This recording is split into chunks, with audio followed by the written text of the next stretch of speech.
This is Gridiron Graduates, a weekly podcast covering all things football.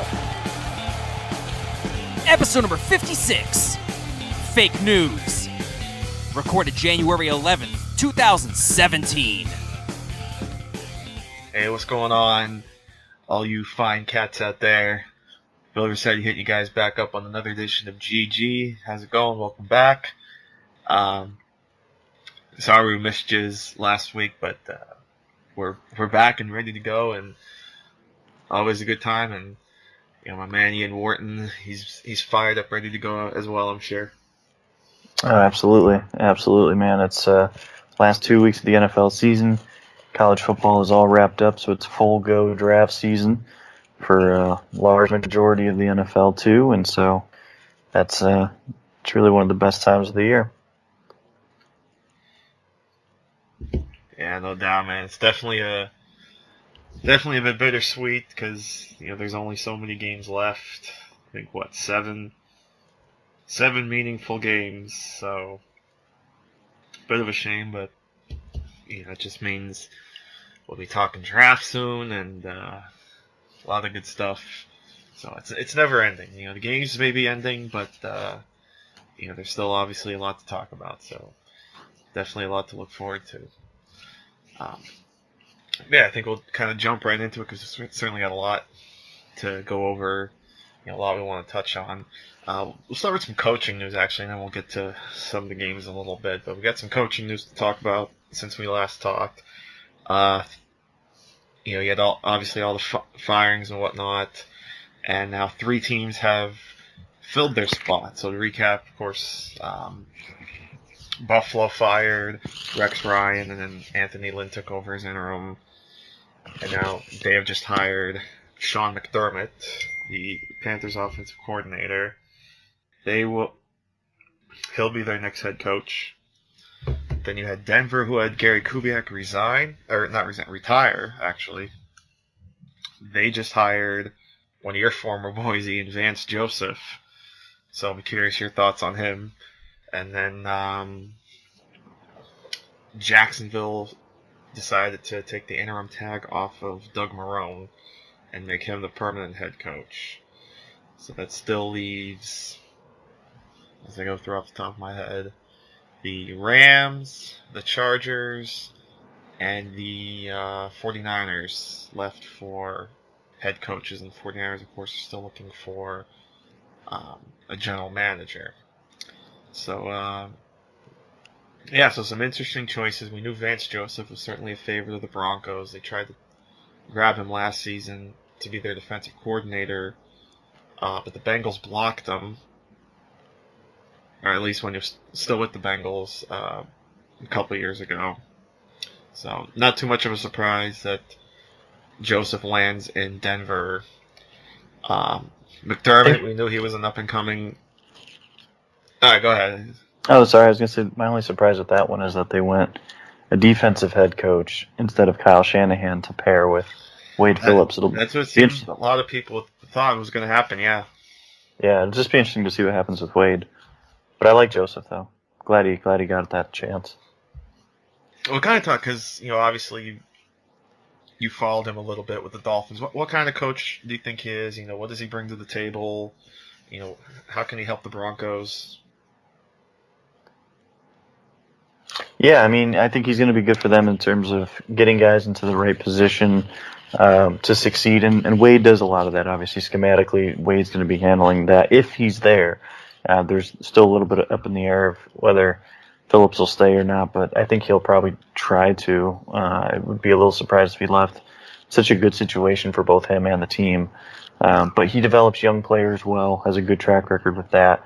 And, you know, I think they want a little bit more of the CEO type head coach that has a really good staff, like Mike Tomlin in Pittsburgh. And, you know, there's nothing wrong with that. If you believe in the man as someone that can lead players and a coaching staff, you know, I don't blame them for that. If they keep Wade, then they already have one half of the puzzle figured out.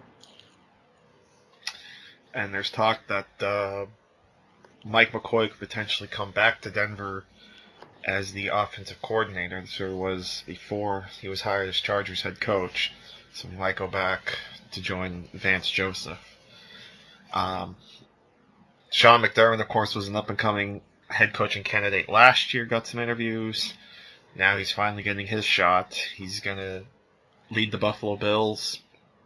So they stay with they stay kind of on the defensive side after Rex Ryan, but, obviously there's a lot of talent on that Buffalo defense, so I think a guy like McDermott can certainly bring some more of that talent out. Obviously, it'll be interesting to see what happens with the offense, particularly with Tyrod Taylor. But I think this is a nice pickup. I think it's a nice, fresh start for Buffalo, and it'll be interesting to see how he works with Doug Whaley, who he's lucky he still has a job as general manager, but. Yeah, I agree with you. I mean, I like the Sean McDermott hire. I'm a big fan of his. I was actually pushing him last year as well, and I think he's going to be really good for that team and for that city as well. It just seems like a great fit, and be interesting to see what they can do there on offense and what they're going to do with Tyrod. But you wonder why Anthony Lynn didn't stay. Maybe Lynn was too much of a fan of Tyrod Taylor. But I'm interested to see exactly what the plan is there defensively as well for McDermott. Last year we saw Rex kind of play to more of a conservative style, and McDermott did that in Carolina, but he doesn't quite have that personnel in Buffalo. Still good personnel, but not that same type of team, and so I have confidence in him that he'll figure it out, but I think that's bad news, I think, for the rest of the AFC East. And in Jacksonville, Doug Marrone back in the head coaching ranks. And it's not too much of a surprise. Jacksonville did seem to play quite a bit better in the last couple of weeks when he was the interim coach than they did, the rest of the season under Gus Bradley. So, and we know Marrone's had success before. He did lead Buffalo to a winning season a couple years ago. Then decided to leave, kind of banked on himself a little bit. Didn't get a head coaching job, had to settle for being the like an assistant coach, offensive line coach in Jacksonville, but now he's back in it. And it was also interesting to see that they hired Tom Coughlin as executive vice president of football operations. I was reading the blurb on Roto-World. They said this could potentially be like a dumbed-down version of the roles that guys like Mike Tannenbaum and Bill Parcells hold with their respective teams. But certainly, it all ties to Blake Bortles and how he does, because, it sounds like we're beating a dead horse here, but there's obviously a lot of talent on that team. Can a guy like Doug Marrone bring that talent together and finally get this team moving in a good direction? Yeah, I mean, he did a good job in Buffalo. Did better than Rex Ryan with a worse quarterback with the E.J. Manuel, and he decided to leave that position because he didn't believe in the ownership change. He didn't believe in everything that was happening there, and quite frankly, I don't blame him. He may not have agreed with Doug Whaley as well. You talked about he's, I think, fairly lucky to still have a job right now, and so interested to see how he does. I think that offense doesn't need much, but it needs the most important thing. It needs Blake Bortles to improve and to even go back to his rookie form, which there were signs that he would struggle, but he did regress last year. And so, the number one question for them is quite simple. How do you get Blake Bortles on track? And if they believe that the right answer is going to be Doug Marrone, then you can't blame him one bit. So again, now that leaves three head coach positions still available, and following the reports and seeing what's going on. We'll start with Sean McVay, who has certainly become one of the favorites, potentially the favorite, to become Rams head coach. As far as the 49ers and Chargers go, Not really sure what direction they're going. Obviously Josh McDaniels is still out there, but teams now have to wait on him. But wouldn't be surprised to see him land one of those two spots, maybe San Francisco. Uh, Chargers are a wild card. And, oh, by the way, we might as well mention this quick, too.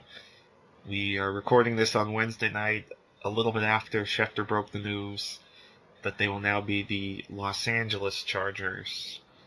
They're expected to announce as early as Thursday that they will be moving to Los Angeles. So, just like we had to get used to not saying the St. Louis Rams anymore, now we gotta stop saying the San Diego Chargers, which is gonna be weird, to now say.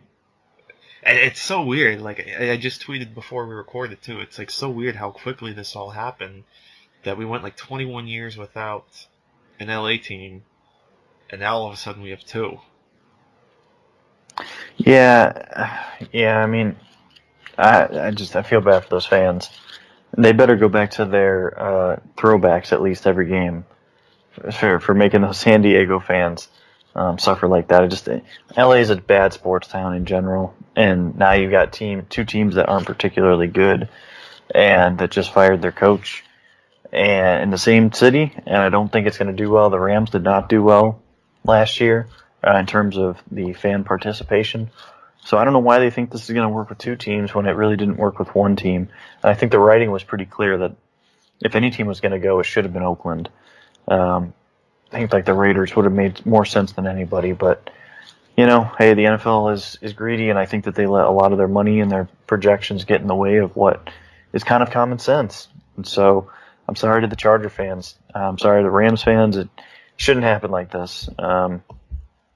It's just unfortunate that the greed gets in the way. And it'll be interesting to see what happens for the Chargers here, because it sounds like they want to keep their offensive staff in check for next year. They want to keep it no matter what, partially because of the cost that the owner does not want to swallow of firing them, partially because they want to keep Phillip Rivers in the same system, which is a little dumb because he's had the most interceptions over the last couple of years in that system, so I don't know why you need to keep that system for him.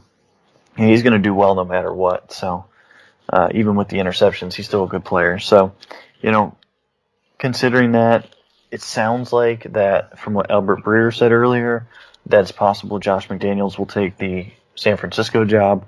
So if that takes them off and it checks him off, it almost to me would leave Kyle Shanahan. It would make the most sense for him to go coach Jared Goff with the Rams, and then he would probably get leftovers with the Chargers job with maybe like Matt Patricia, the Patriots defensive coordinator.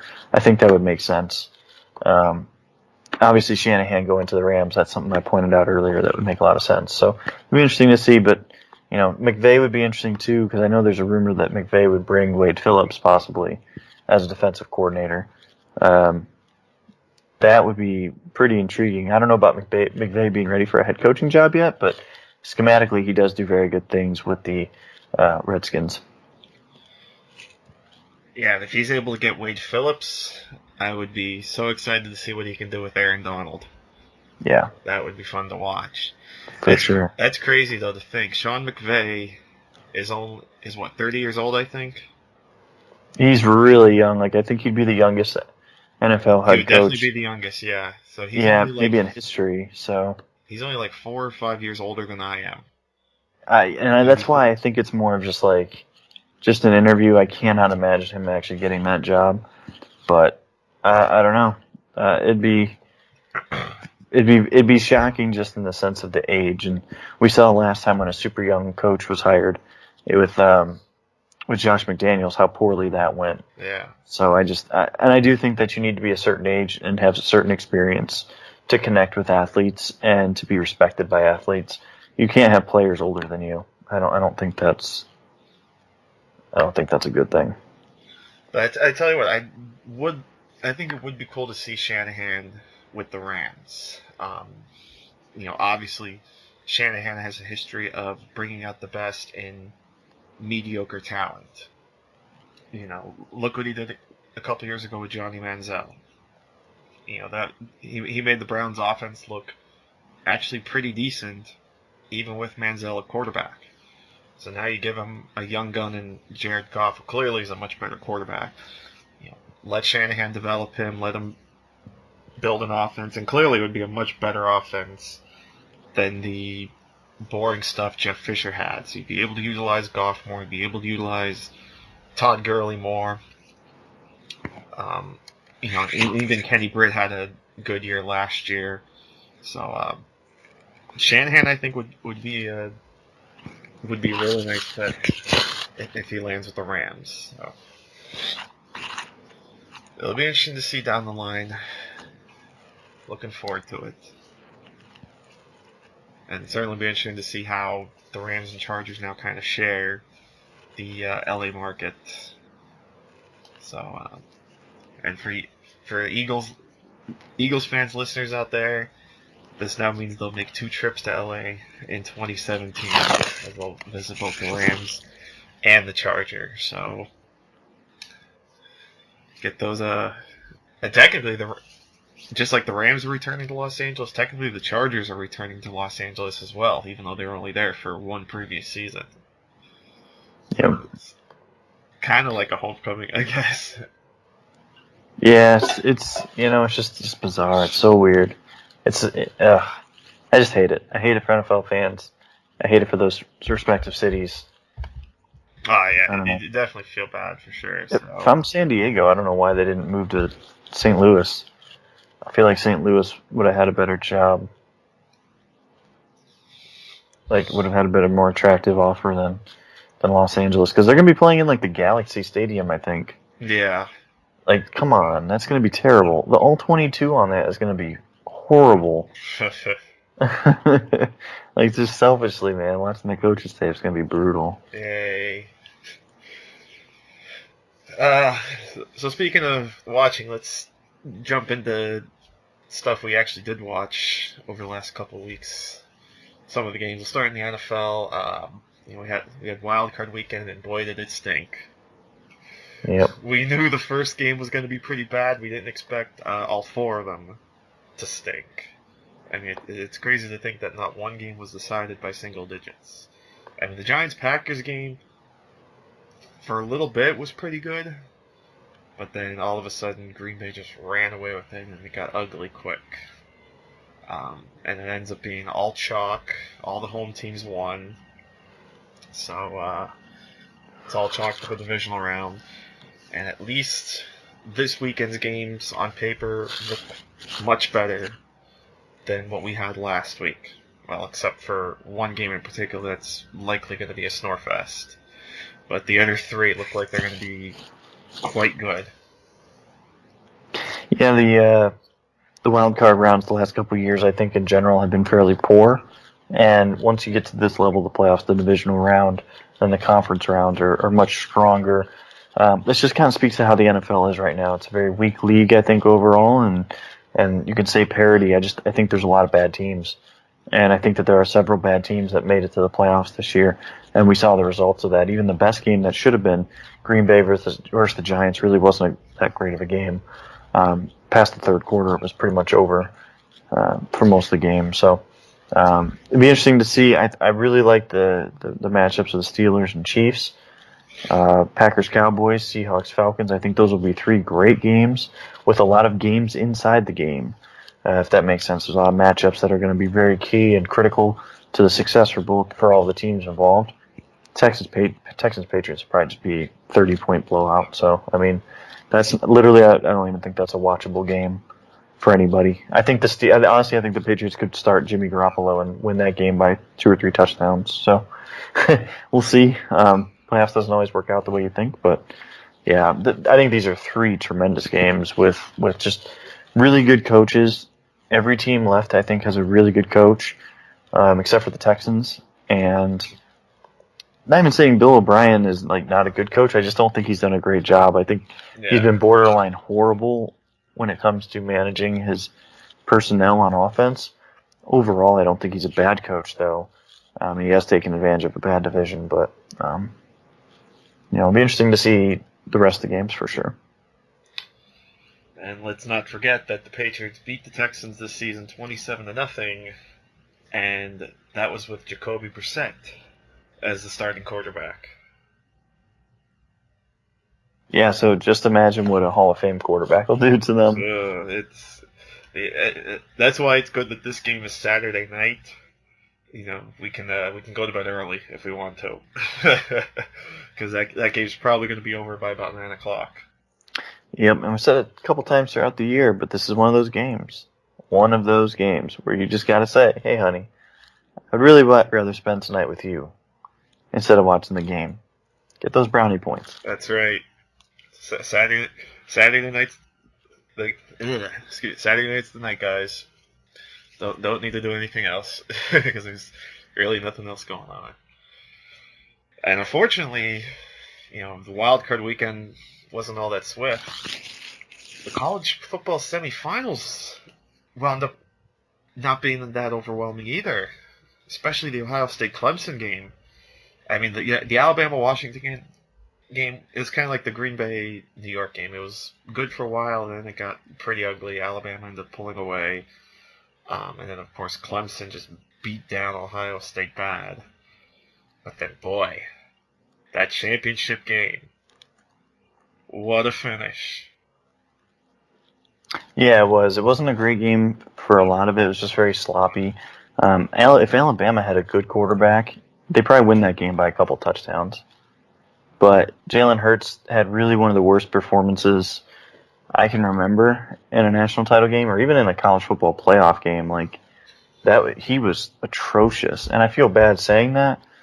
He's a freshman, and he can get better, but that was awful. Like, and I don't put all the blame on him either. Like the play calling in the second half was very poor too. Like you had so much success running the ball. I don't understand why they stopped running the ball so much. I know Bo Scarborough got hurt, but ultimately you were winning that game on the ground, and you could have continued to do that. At least run out the clock, not do 3 and outs, and you'd literally given Clemson the ball back 5 or 6 times there in the second half to give them shots to come back and score. So just a really poor game where I think Alabama for the most part beat themselves, and then Clemson obviously saw that opportunity, took it to the max, and did a wonderful job at the end of the game getting that scoring drive. And I'm happy for Deshaun Watson and the Clemson program, but I do feel like that was kind of given away by by Alabama. Now the talk is, will Deshaun Watson accept an invitation to the Senior Bowl? Which would be very interesting if he does, because, of course, if he chooses to play, he would play on the South team, which just happens to be coached by Hugh Jackson, who just happens to have the number 1 overall pick in the upcoming draft. So all the talk right now is if Watson plays and performs well enough, he may very well be in line to be selected with the number 1 pick. Which, of course, if they'd be considering Watson, would bring up quite the decision for them.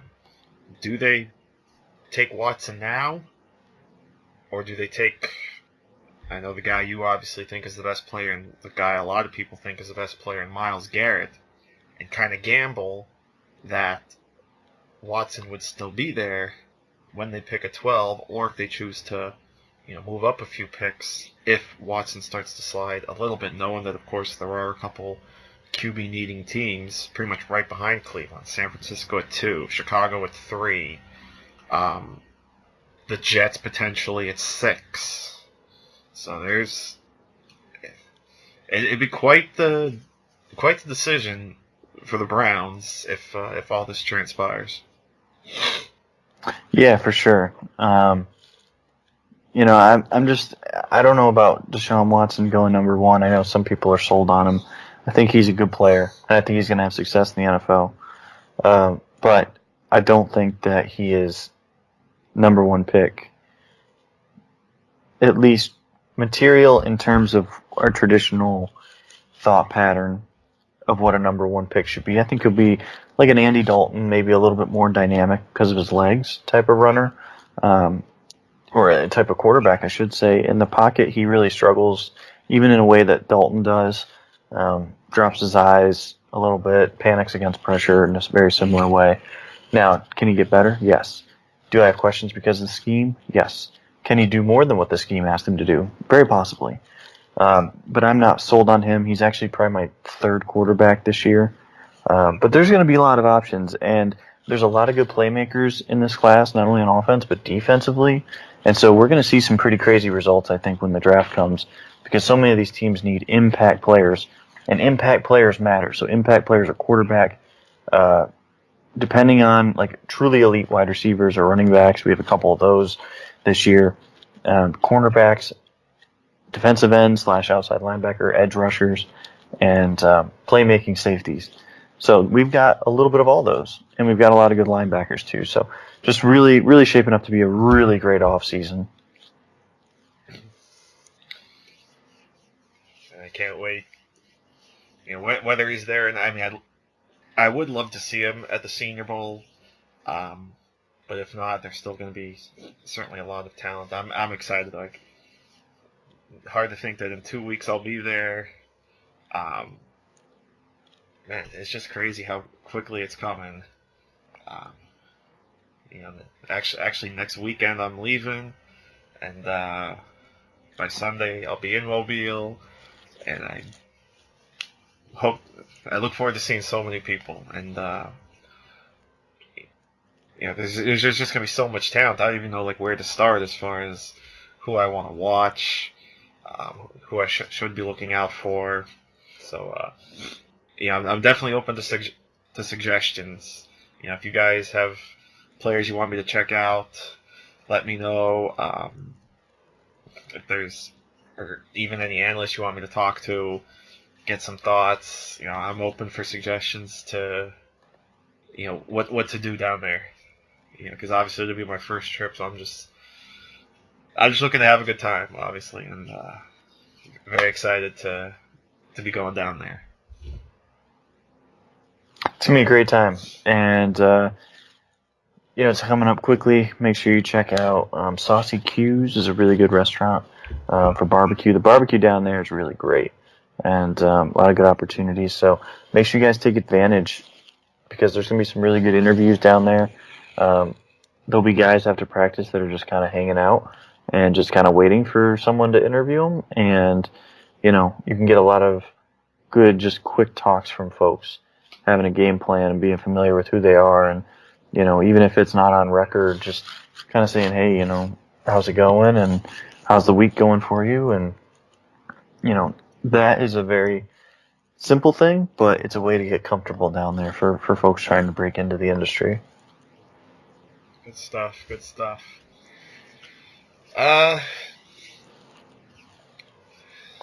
So we kind of touched a little bit on like some of the games. I guess we'll go ahead and talk about a little more in the NFL draft, particularly like the top of the order now that the draft order is set. So we kind of touched on Cleveland at 1. Like at this point, it looks like it could be between Watson, Garrett, maybe Jonathan Allen. And obviously they're sitting with the 2 first-round picks, so a couple ways they can go about this. Then you have San Francisco at 2, and now that Mitch Trubisky, I think he's declared. He did declare it, yeah. Yeah. And the consensus right now is he could be the first quarterback taken off the board if it's not Watson with the Browns. Trubisky could be in play here for San Francisco. Garrett would absolutely be in play if Cleveland passes on him. So, of course, San Francisco right now is a complete wild card because they don't have a head coach, they don't have a general manager. So, who knows what they'll do. I will say this, though, as far as the general manager goes. I think it would be really cool if Louis Riddick gets the spot. Mostly for me because, he's obviously worked at ESPN and, seeing his work with the Scouting Academy as well. I think it would just be really cool to say, like, hey, I've learned, and, a lot of people would be able to say this too. It would be like, hey, I learned, scouting a little bit from the general manager of the 49ers. So a little bit selfish, but I mean, obviously it'd be a great pickup too, because obviously Riddick is a fantastic football mind, and he would help start the turnaround process for the 49ers. Yeah, it'd be fascinating to see for sure, and I think you're right. It's hard to predict some of this, and obviously after free agency, I think free agency is going to change a lot. If Tyrod Taylor comes available, if Jimmy Garoppolo goes to the 49ers, let's say Tyrod goes to Cleveland, and Jimmy Garoppolo goes to the 49ers. Now all of a sudden, that top of the draft looks way different. You're not seeing a quarterback come off the board until maybe probably with Chicago would be the first one, but then you're probably not seeing another one until maybe the 6th pick to the Jets, or maybe even bottom towards like the lower part of the top 10. So, that would greatly affect things, and I'm all here for the chaos. I'm 100% in line for chaos.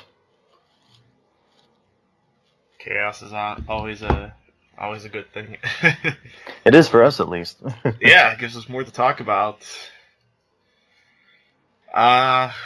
Number 3 is Chicago, and I think it's safe to say that they'll be in the market for a quarterback, be it free agency or in the draft, because you have to think Cutler's days there are pretty much done, and I mean, Brian Hoyer obviously wasn't terrible, but you obviously can't rely on him. And then when Matt Barkley was there, just forget about it. You might as well have not even turned the game on. Clearly, they're in the quarterback market. Definitely could use help elsewhere as well. Potentially even at receiver, because Alshon Jeffrey could be gone. He's a free agent, and certainly that suspension didn't help his cause. Kevin White, injuries have really hurt his development after 2 years. So, definitely a few ways they can go with that 3rd pick. Yeah, and I think this will be a for sure quarterback.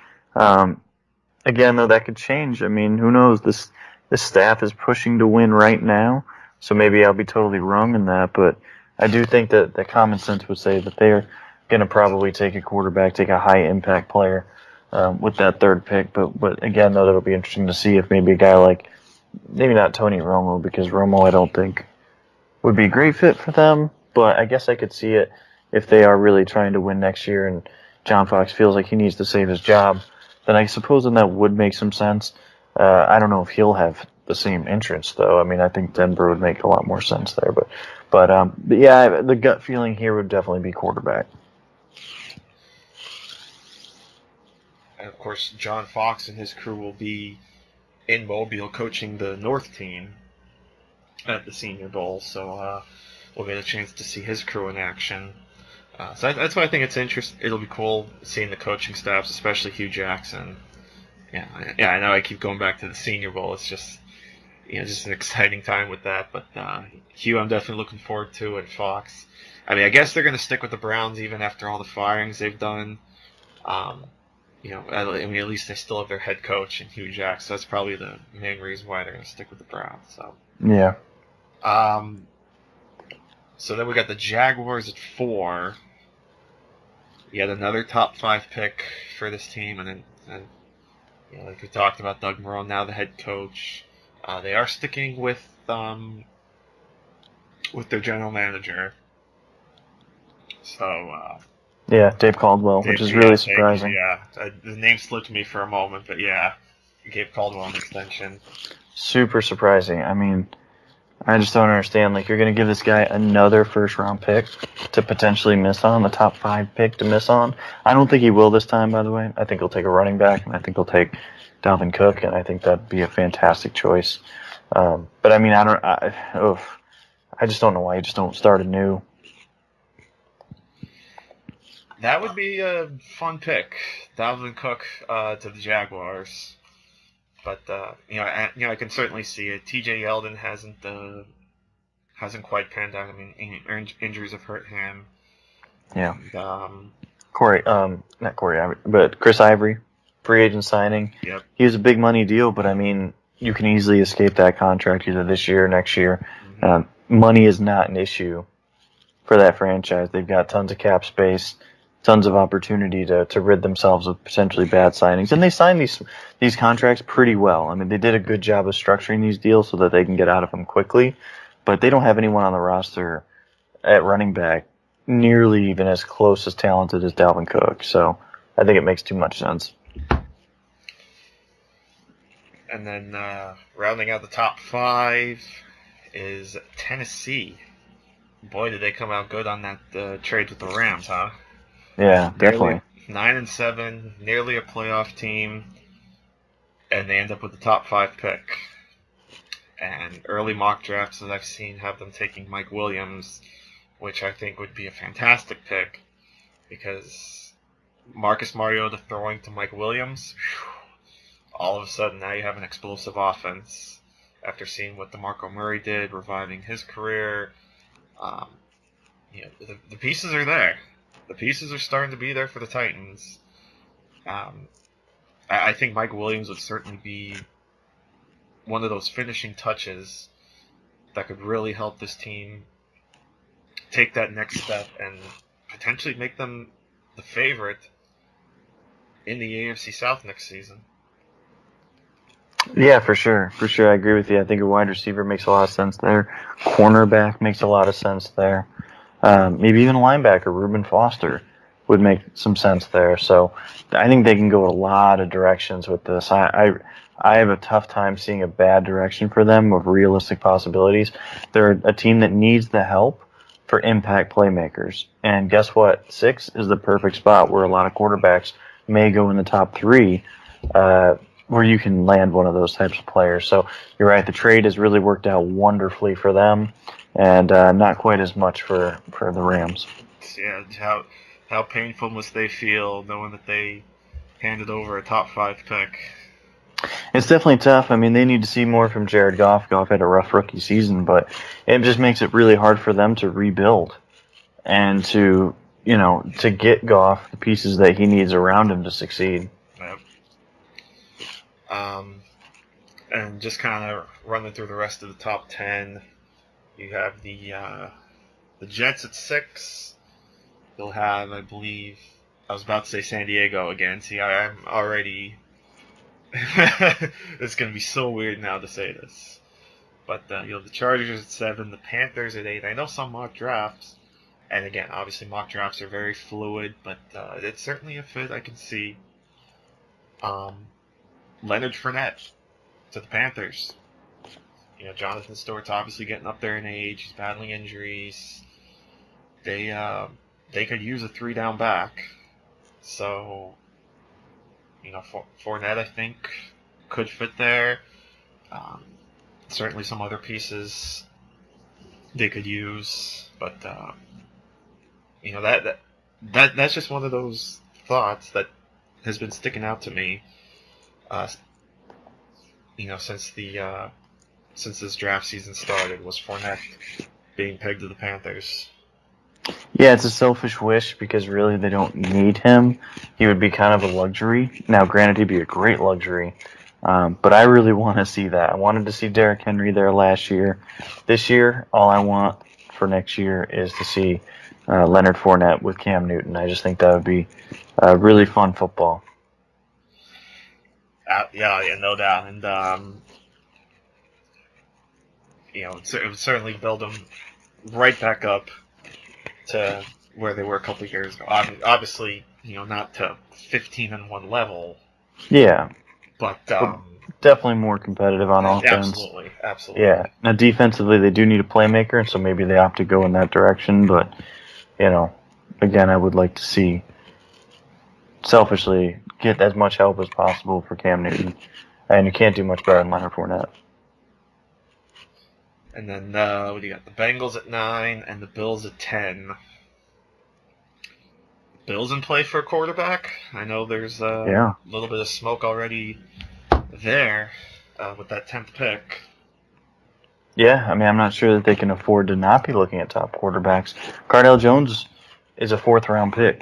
That means Cardale Jones is a developmental, long-term option and probably more of a backup. You don't take a guy in the 4th round with expectations of him becoming a starter. So, if he does, great. If they have confidence in him, that's great. But that wasn't the confidence level at the time of the pick, or else they would have taken him in second or third round. Now, that's not to say he can't become a starter. Dak Prescott, example number 1, but that's just saying that was not how they felt about him at the time of the draft. So I do think that they are absolutely looking at quarterbacks, and they should be looking at quarterbacks if they're going to let go of Tyrod. And,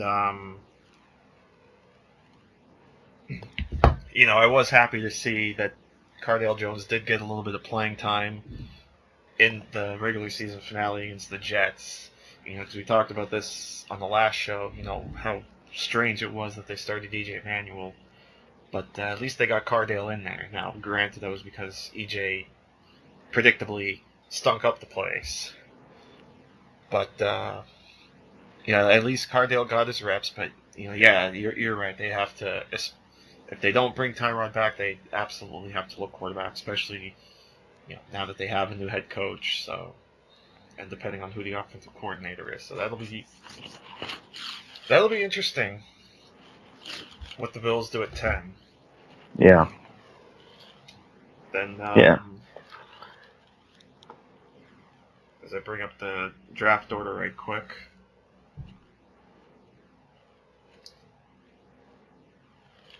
I think one of the more interesting things for them, too, is does letting Anthony Lynn go affect them in a negative way? Because I think he did a lot of good things offensively for them when he was named the OC. And so, interested to see if he goes elsewhere and probably as he goes elsewhere, does that decision to go with McDermott over Lynn, although I like McDermott, I think Lynn may have been a good choice too. And so it'll be interesting to see whether that was the right call or not. And I think we won't find out right away, certainly. But, we'll start to see hints of it, at least first-year results. That definitely is interesting because, the Bills, they only had the one game to look at with Lynn, and, they lost. But, some of the players came out and said they liked Anthony Lynn. He certainly rose through the ranks a little bit, got the offensive coordinator spot after they fired Greg Roman early in the season, and the players seem to respect him. So hopefully he lands somewhere. I'd be curious to see if he doesn't get one of the remaining head coaching spots.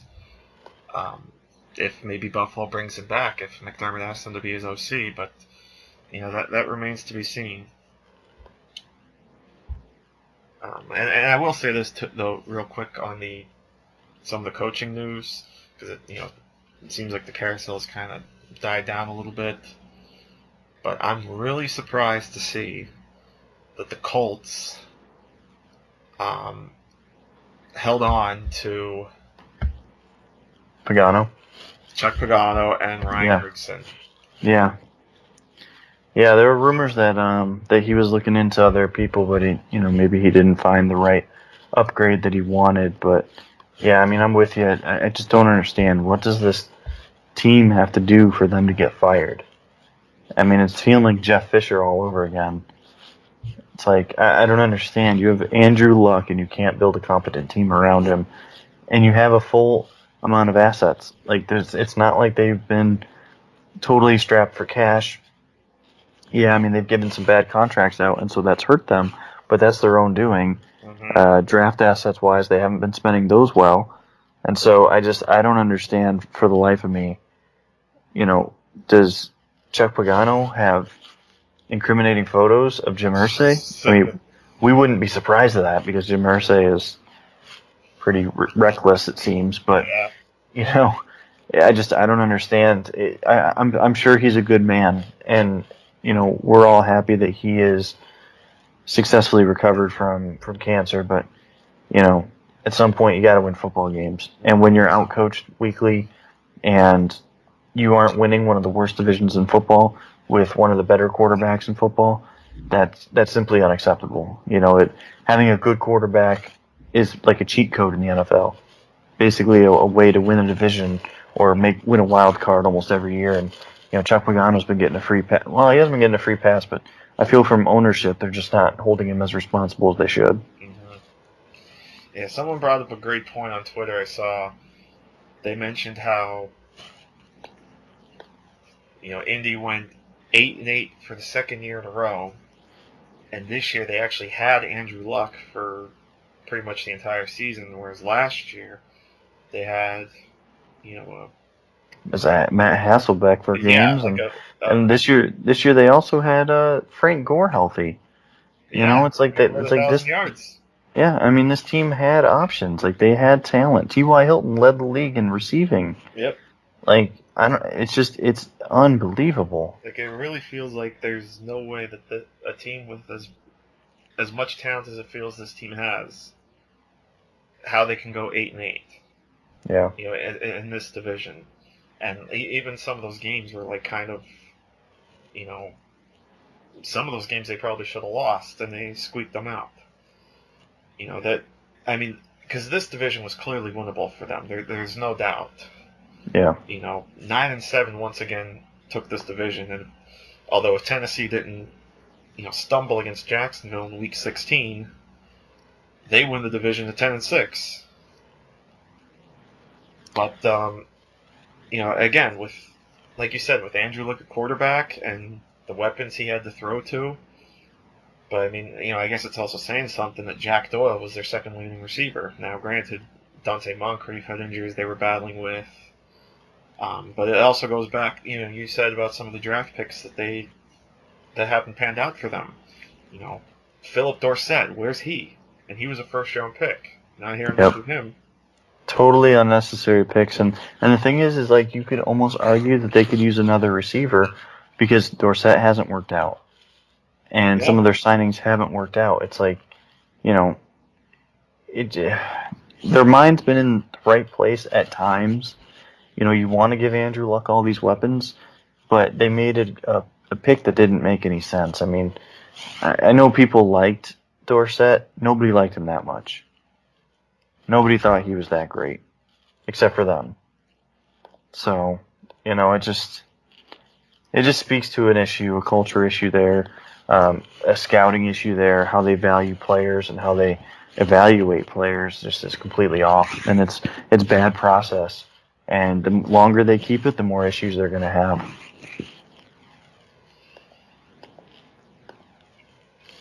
It's a shame. It really is.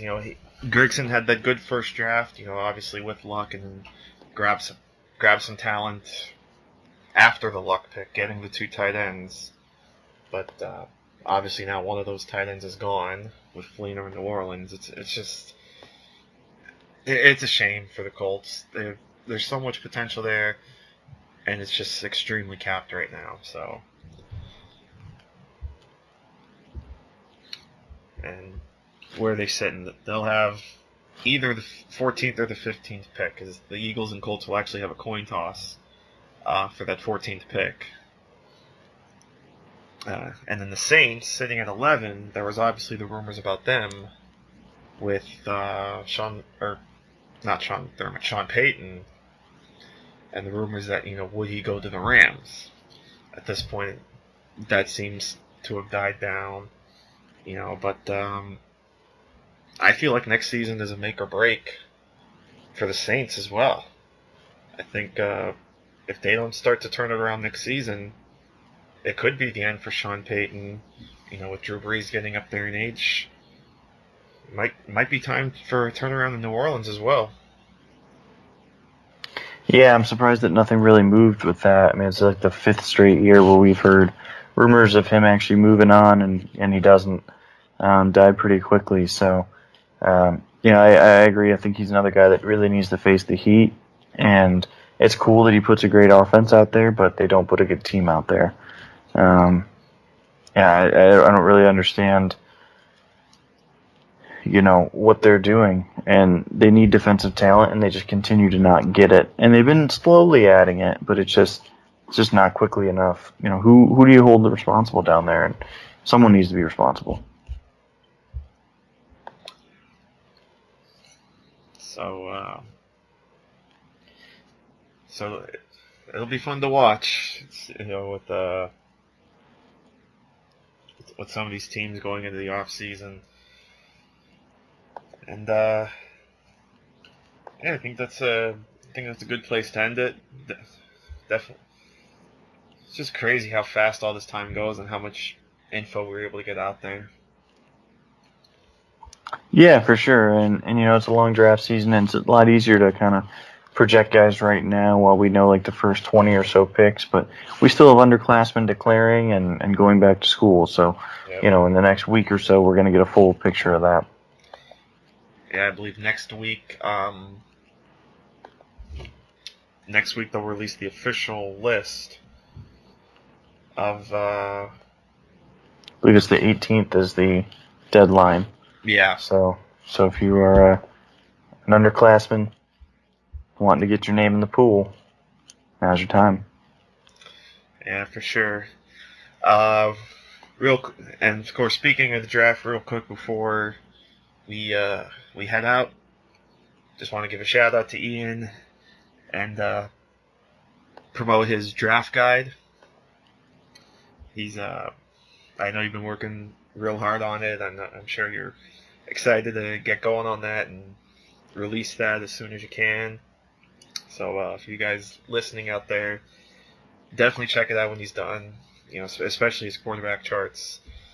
He does a fantastic job, and it'll just be another excellent guide for you when you get to the NFL draft. So just wanted to plug that real quick for you, man. Yeah, man, I appreciate that, and really excited to share that.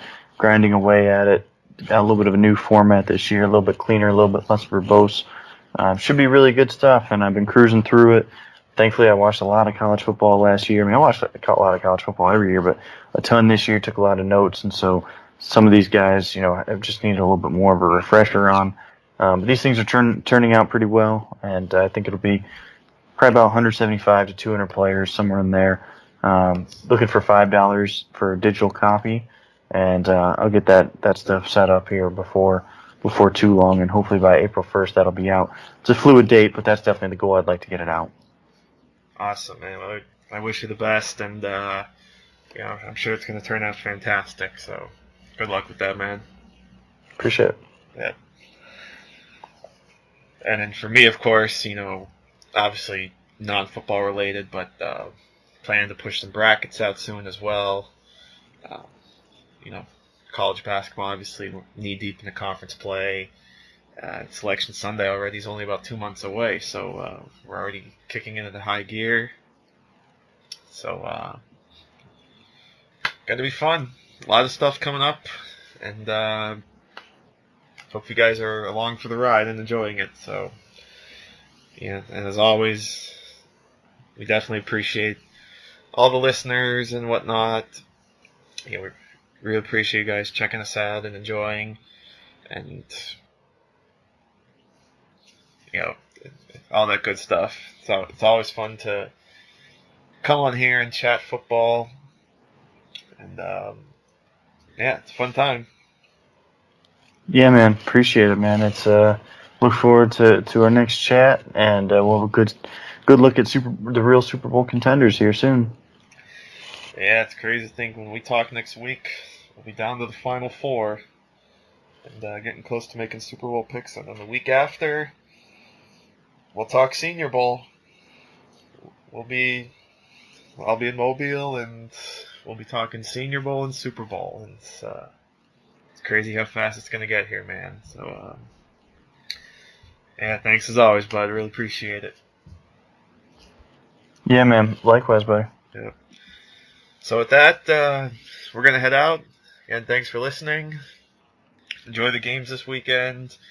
And we'll see you right back here next week for another edition of GG. Until then, take care, my friends.